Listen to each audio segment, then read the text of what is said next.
Hello, my name is Anthony Sunera, and I am the founder and lead instructor for the Zen Happiness Project. I wanted to record this quick little 5-minute video here because I thought this was a valuable email to share with folks who are in the 10-day challenge, particularly folks who are new to meditation might get something out of this. I got a wonderful response to the day 2 email on stillness from our friend Allison, and I'll read it to you here. It's just 2 paragraphs. Hi, Anthony. So far, I think it's going okay. It's really hard to sit here and not think about other things, but I'm trying the counting. Every time I start counting, though, I start thinking of other things. I guess it just takes time and practice. I'll keep at it. I've been setting aside some time to do it yesterday, twice for about 4 minutes each time, and today, so far, for just about 5 minutes. It's really hard to quiet your mind. Also, how do you get rid of the sensation of pain when you're meditating? I have a lot of pain in my left side from my shoulder down because I have a herniated disc in my neck, so it's really hard to let that pain go during the short time, and my mind keeps focusing on that. I tried to push it away, and it does a little, but it's kind of difficult. I'm trying again a little later. The sitting still part isn't so hard, it's just the stilling my mind that's the difficult part. This is a wonderful email, and so really there's 2 questions in here. So the first is about how do we start to control our mind? How do we settle into the practice? I think there's a good point about the expectations in there that we can address. And the second point that I think is really valuable is how do we meditate when we're in physical pain, and how do we work with that? So to talk about the stillness first. I think I might have addressed this in the beginner's instructions, so forgive me if I'm repeating myself, but it's one of my favorite stories from a recent meditation meeting that I've attended. I was listening, I was in a meditation group, we sat for about 20 minutes, and there were about a dozen of us, and Bob, the gentleman in his late 80s, has been meditating for like 30 years.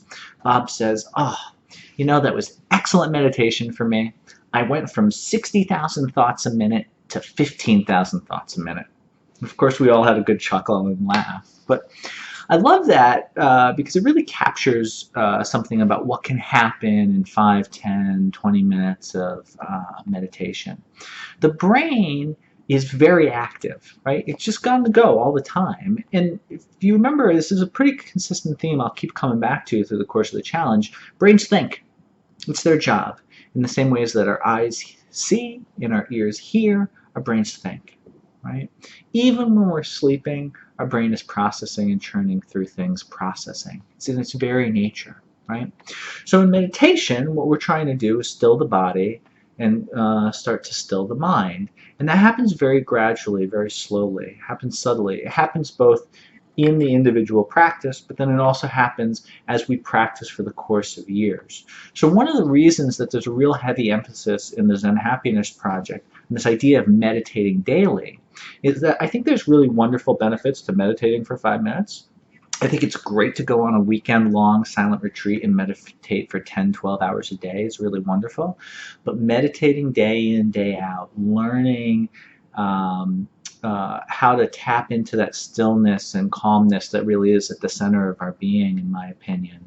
That just takes a long time. It's a practice that we get in touch with over the course of weeks, months, and years, not minutes and days, right? So I think setting some realistic expectations here that, okay, I'm brand new to meditation, right? I'm going to get some benefits out of my 5-minute period, right? My blood pressure is going to go down within the first minute. I am going to slowly start to settle down a little bit here. And maybe I'm going to go from 60,000 thoughts a minute down to 15,000 thoughts a minute, right? I would say that for me, personally, I've got a little bit of a brain that's kind of scattered, and I feel a little bit like I might have an ADHD diagnosis at times, right? I find a very short attention span, and my mind jumps from place to place. To get to a really still point, I'd say it's the second day of a week-long meditation retreat before I really start getting to a point where I feel like I can count to 10 uninterrupted for the better part of a half an hour meditation practice. And even then, at the stillest that I get in an intensive meditation retreat, thought formation still occurs. The difference is how I relate to those thoughts and how those thoughts develop, right? So if I'm quiet and settled, it's not that there's not going to be any brain activity. Rather, that I'm going to see that thought formation happen very early on, and I'm going to not give it any life. I'm not going to add to the storyline, right? So for example, I'm sitting here, I just heard an airplane go overhead. I'm recently moved to Queens, I'm near LaGuardia, there's regularly plane traffic in the air. When I hear that plane flying, there's automatically a recognition, right? Sound translates, brain hears it, recognizes it's a plane, it's LaGuardia, right? And there's two things to do at this point. I can let go of that and return to the focus of my breath, or I can cling on to that thought and start to say, oh gosh, I got to get on an airplane and go and see my friend Alex. He lives out in San Francisco, and like, oh, this is going to be really convenient to get to the airport now, and I wonder if I would park there, if I would take the cab, right? So there's a big difference. There's a great story here that I'll conclude this first bit, the first question about stilling the mind with. My friend Tom, who really was responsible for introducing me to meditation, talked once about our minds being like Grand Central Station, and that there were these trains of thoughts rushing into the station, and conductors blowing the whistle, and it's busy, it's rush hour, right? There's a lot of commotion. And Tom said that meditation was his chance to step back from the train and just stand on the platform, let the trains of thought come in and out of the station. Right? And I love that, right? So our brain is not going to stop thinking, especially not during a 5, 10, or 15-minute daily meditation practice. But we can learn to, with time, recognize thought earlier on and not develop it anymore. We do that by letting go of the thought and returning our attention fully and completely to the experience of the breath, right? So the struggle there, that difficulty, that is the practice. And there will come a time where you will be grateful that you have thoughts and things that percolate, because those are what one meditation instructor, Suzuki Roshi, refers to as mind weeds. They're the very things that are going to give our gardening nutrition, right? This is the stuff of the practice, is these developing thoughts, recognizing them and letting them go. It's the same way if there's distractions in the room. That airplane flying by is just the same as a nagging thought about my to-do list, right? It's one more thing to recognize and let go. So to go back to the second question, which is what to do when meditating with physical pain. This is a really wonderful question. I think it's something a lot of people really struggle with, right? Especially people who are new to meditation. Many people are brought to a meditation practice, in fact, because they struggle with physical pain. There's this wonderful story that the Buddha tells, which I'll paraphrase, and you could do a little Googling. It's the parable of the two darts. And it's a wonderful story, and basically the teaching is that, in life we're struck by two darts. And the first is the pain that comes along in life. For example, you trip and you sprain your ankle, now you've got a sprained ankle, right? And you're hobbling around, it's going to be 6 weeks of recovery time, and that's the first dart. But the second dart is the one that we control. The second dart is wishing it was something different than it is, right? We tripped, we hurt ourselves. The body is this amazing, miraculous machine that heals itself, which is mind-boggling and awe-inspiring, really, if you think about it, right? I don't have a sprained ankle for the rest of my life. It's just sprained for a couple of days, right? But it's painful and it's uncomfortable. I can't wish away that pain. I can't meditate away that pain. But what I can do is recognize the feelings of wanting it to be different and letting go of that and accepting.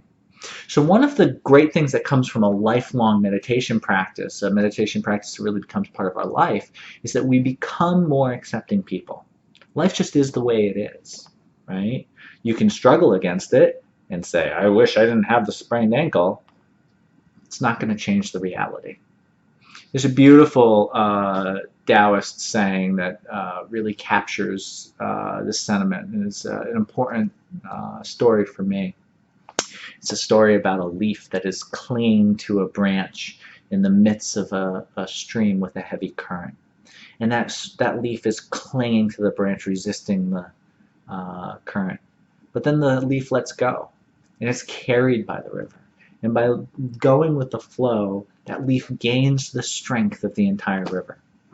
And I love that. That's something that really captures the paradoxical nature of a meditation practice. So much of my life, I thought I had to try harder and push harder and achieve more and accomplish more. And like, if something wasn't right, I had to get in there and fix it. And it was like grit and determination was going to make the difference. I have a very different approach now. I let go. I surrender. I try to make my peace with things the way they are. I look at the change that I can make from within instead of trying to control externalities that are really completely out of my control. And through this paradoxical nature of letting go, of surrendering, I really achieve happiness, right? So it's challenging. So to bring it back very explicitly to Allison's question here, we attend to pain. I mean, I think there's practical steps, right? I'm not a doctor, so I don't know if you should be taking Advil or if you should be using cold or hot or what you could be doing to attend to the physical pain. But I know as a meditation instructor, what I can recommend you do is change the way you relate to pain. So my personal example of this is when I'm on a meditation retreat, I have lower back issues. I have a bulging disc and a compressed disc, and I have a lot of lower back pain. And when I sit for hours on end, it becomes very physically painful. And after a while, I can't ignore it, right? It ends up becoming the center of my practice. So in the same way that I usually use my breath as my practice, and I breathe in and I breathe out and I count each breath, and when a thought comes in, I recognize the thought and I let go of the thought and I return to the experience of the breath. When my back is in a lot of pain, I use my back pain as the anchor, the center of my practice. I try to express some gratitude for having a focal point, something that allows me to be present in my body, right? And pain, especially if it's a manageable pain, if it's not the kind of pain that's going to put us in the hospital or disrupt our life, can be the focal point of our meditation, just like anything else can. So that might not be the answer we're looking for, right? We're looking for a solution to our problems, but sometimes the solution is as simple as acceptance. So Allison, I hope that's helpful. My friends in the 10-day meditation challenge, it's Sunday. We're just finishing up day 3. We're going into the weekdays. Now, weekdays are great days to establish and maintain our daily disciplines. So I hope your practice goes well. Thank you.